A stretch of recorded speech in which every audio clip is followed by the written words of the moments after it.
Hello everyone, review video about the already available in early access, um, the new mod available in early access for Automobilista, the Formula Vintage. So first of all, apologies because we wanted to present this review video yesterday. However, yesterday both I believe this mod and Nvidia were not cooperating, and so we were not able to produce. I don't know why.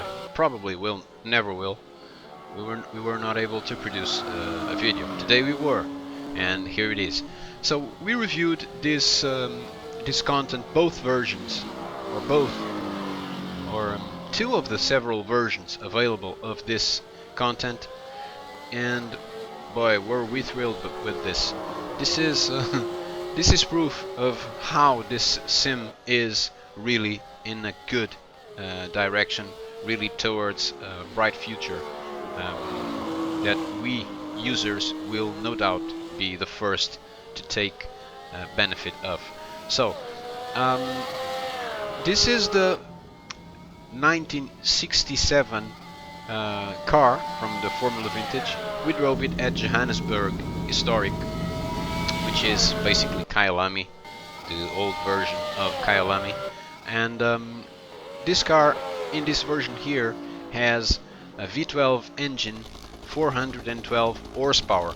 This car, however, is available, or this 1967 Formula Vintage car is available both with 3-liter engines, V8 or V12, with the V12 being able to deliver 412 horsepower and the V8 being able to deliver 393 horsepower.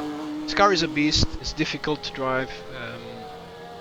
You really have to be smooth driving this car and able to take advantage of its performance, and you cannot exceed the rev limiter because you will be in pain when you do that, when trying to drive this beast. And also you have to be really thorough and really precise handling the car, because the wheels easily lose grip, and it has such tremendous power that it will be really difficult for you guys to deal with them on the road. We are now going for an onboard lap with this car here at Johannesburg Historic, so that you can understand how this car behaves. So first of all, you have to use the clutch manually. So this is no use in trying to do this just with the butterflies, with I don't know how to call it, with the hand stickers, with the hand instruments of a sequential gearbox. You'll have to do this. Of course, I use it with the controllers, hand controllers for the gearbox in my wheel, in my Fanatec wheel. But I have to use the clutch, the manual clutch.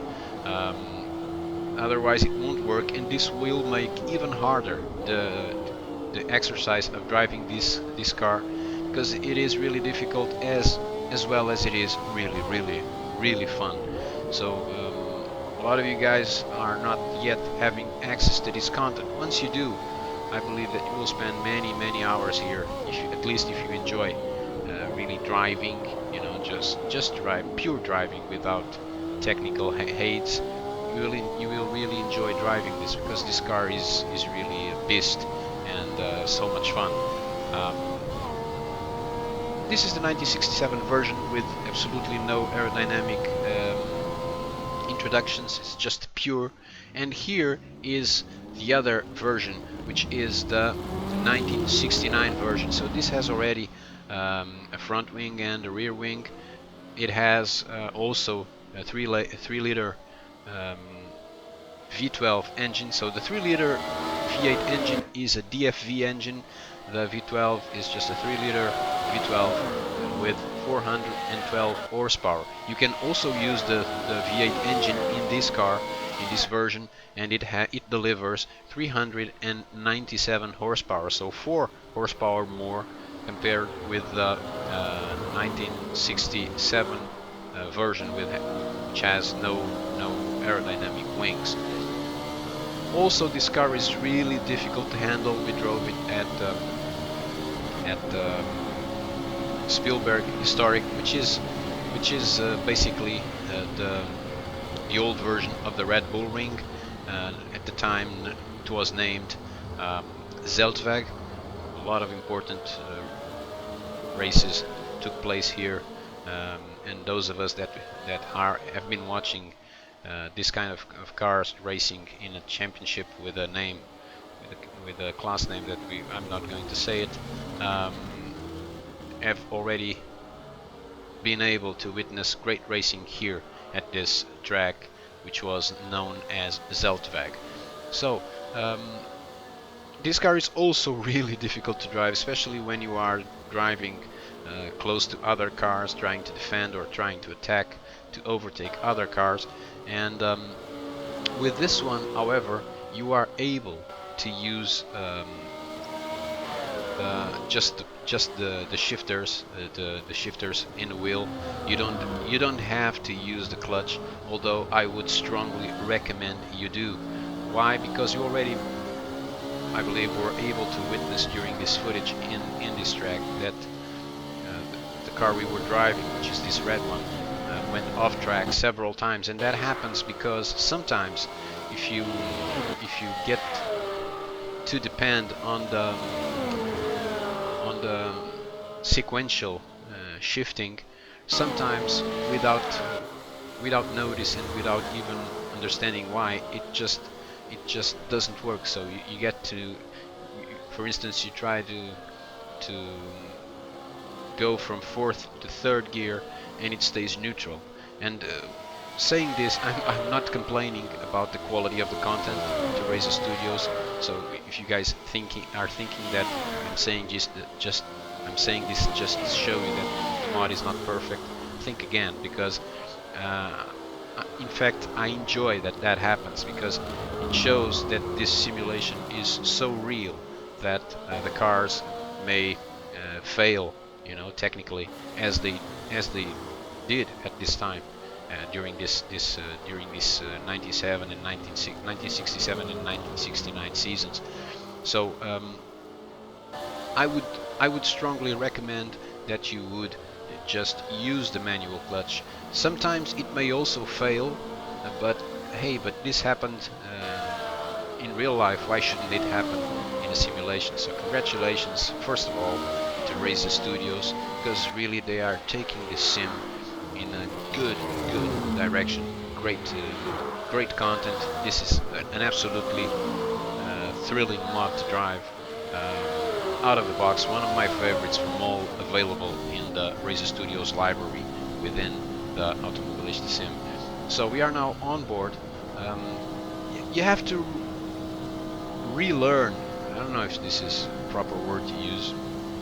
If not, I'm inventing one right now. You have to relearn how to manage with the driving lines on track, because the car and the tires and all this car, all this 1969 car is so technical to drive, so difficult. It loses grip so easily that you have to relearn your driving lines, and we did that in several tracks where we drove it. You also have to deal with the time.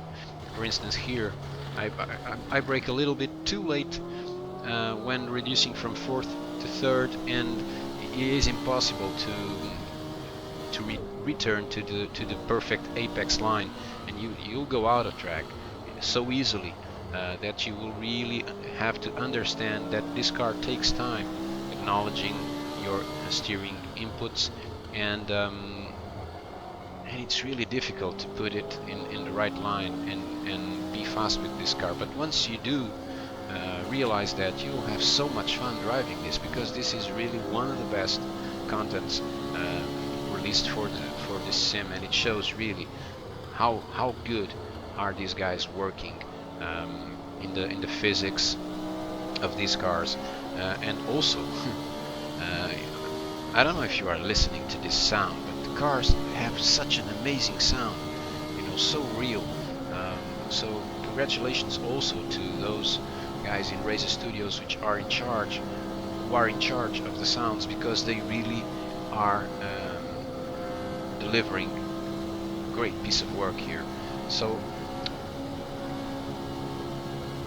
it doesn't matter if you choose the 1967 car or the 1969, because both of them are able to provide huge amounts of fun while you are using this driving simulation. And there are other tracks that you can choose, historic tracks available, official race studios historic tracks available in the sim, such as, for instance, Interlagos or Montreal, or even tracks that, such as this version, it doesn't exist anymore. There is also Jacarepaguá historic, which is a track that unfortunately it does not exist in real life in Brazil anymore. But here in the sim you can enjoy that, and you can take advantage of that track being available in the sim. So this is one of the good things that sim racing provides. It provides fun to users, to people who may never have the chance to experience motorsports in real life, and here they can really enjoy this passion they have, and it can allow everyone, even racing drivers, to experience those tracks that here can exist forever, while in real life they are non-existent anymore. So great content. I surely hope that it doesn't take long for you guys to have access to this in the public version. We are fortunate to have contributed to the Sim Racing Bonanza campaign, and therefore we are being able to use this hot moment here. I do advise, yeah, but I did manage well. It was a difficult situation. Quick direction changes, quick inputs to the steering wheel to try and avoid cars is also something that I would not advise using these cars, because they really lose grip easily, and once they do, it's bye-bye, guys. You won't be able to return again to the track and try some miraculous moves as you may do with other cars. With these ones, you won't be able to do that. But what you will be able to do is to have, as I said several times already, is to have a lot of fun driving this.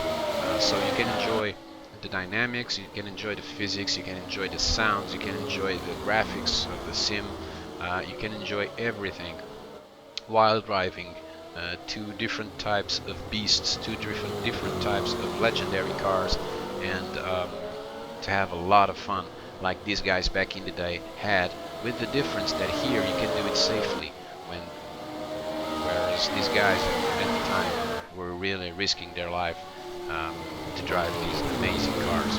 So thank you for watching this video, guys. I'm really sorry that it was not released yesterday as we wanted to, but here it is now. Thank you for watching. Bye bye.